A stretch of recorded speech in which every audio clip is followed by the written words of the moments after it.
Hello, and thanks for coming out. We're going to have a quick discussion on just how OCP has influenced SSDs.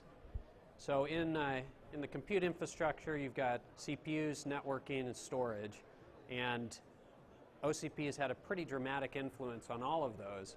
In the storage space, it really has centered on SSDs just because that's a new area and there's been so much demand for the SSDs. So one of the things that I don't think is generally understood is that NAND itself, the inner workings of the SSDs, is very dependent upon the environment that it operates in. The uncorrected bit error rate, the temperature, the data retention, the performance variability is all very much design and operating environment centric.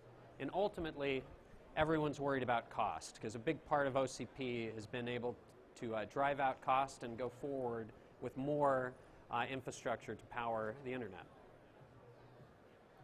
So one of the great things that happens in OCP is it's a lot easier to adapt to these new technologies faster than you can otherwise.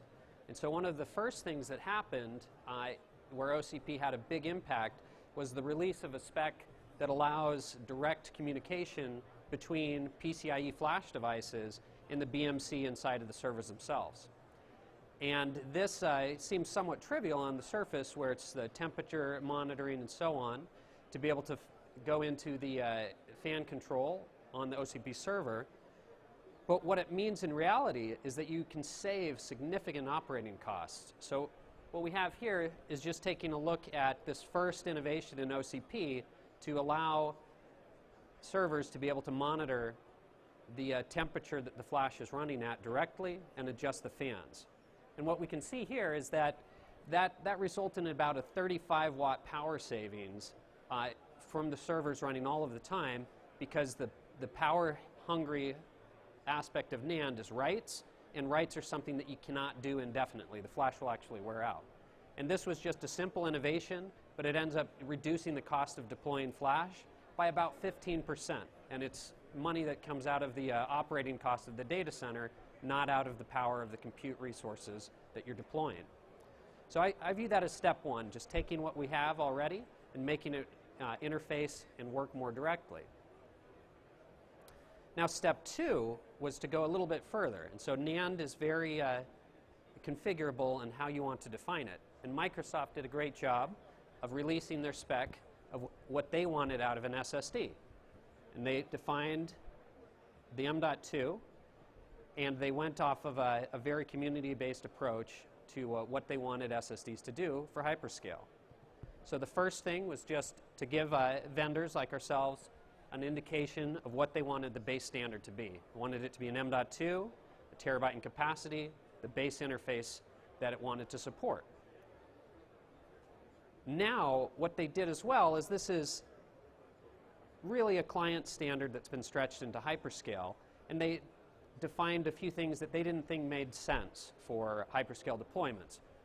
A little bit higher Z height so you can add power loss protection, and also a different endurance spec, as well as different data retention.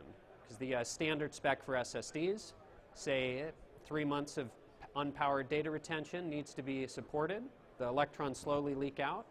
However, in a hyperscale data center, no one leaves the infrastructure off for anywhere near that amount of time. So one of the easiest things they could do is just say that 1 week of data retention was fine.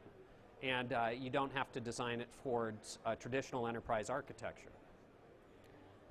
And then the last part of it is just to define what they wanted out of the device that is different and not defined by any of these standard specs. So it's first, go with the base standards. Second, the deviations from those standards that aren't important in hyperscale. And then third, the additional things that are needed to make a very successful cloud SSD, which in this case was very much around predictable, consistent latency. And this was a great step that really helped power cloud SSDs to kind of the next level. The challenge, however, is that for the broader community, you have to have a server that's built around M.2s.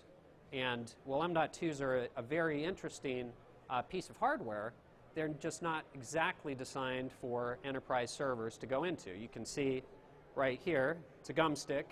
The thermals are not great.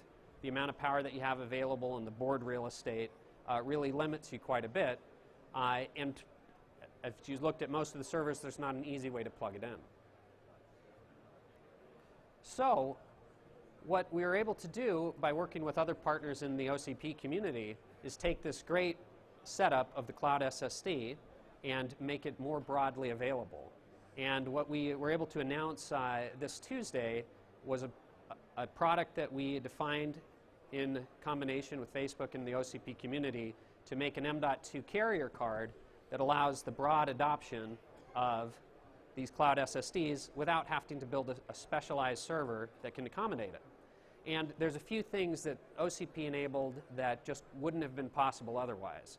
So this particular product that we'll show at our booth as well has 4 M.2s installed directly on it. And rather than having a PCIe switch that adds costs and power, we just worked with the community to define a different BIOS setting so that this can be interpreted as 4 discrete by 4 PCIe devices. And that allows us to save about 8 watts of power and about $50 a BOM cost and have the exact same product. And the challenge of doing that through the traditional method is that the enterprise IT standard doesn't support that directly. It's a by 16 slot is supposed to show up as a single PCIe device. But with this collaboration, we could take this great base product of a cloud SSD, but then make it easy to use in standard OCP servers. And so the power distribution was defined. It's an open spec. It'll be published on the OCP wiki. Downstairs right now, they're actually going into some of the more technical details to enable this vehicle for deploying cloud SSDs to the broader community. And it allows you to have very high performance. It's the fastest PCIe method of deploying, but with very low cost by taking advantage of this hyperscale base. And that's been just an excellent collaboration in the OCP community to make SSDs more generally available. Since we had just 15 minutes, but I managed to finish up early. If there's any questions, happy to answer them.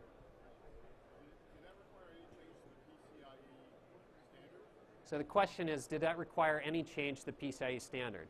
And it didn't. The by 16 is standard, it's just the lanes. So the bifurcation ends up changing some of the clocks, excuse me.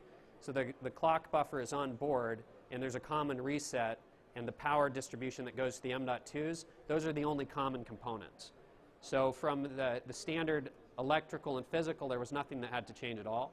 It was just the BIOS has to tell the CPU for the by 16 to have that show up as 4 separate PCIe root complexes. And the great thing doing it with OCP is it's already done. So that's been quite fun to be able to just drop it into servers and have it all work. Any other questions? So the question is, does it work in non-OCP servers as well? And we've worked with a number of partners that do support a similar quadrification method in their BIOS. So most of those vendors, they hard code their BIOS, but within the standard, there's a way to actually decode and query the device so that you can do the after-the-fact splitting. But yes, in general, we've been able to add support from like Supermicro and from some of the other partners as well. And it's an easy enough change that we expect that the broader community will be able to leverage it as well. And that's the main reason that we publish this as an open spec, to make sure that we can support it, because we really want people to use the SSD. This is just a vehicle to deploy these M.2s that are just not really designed for servers more easily.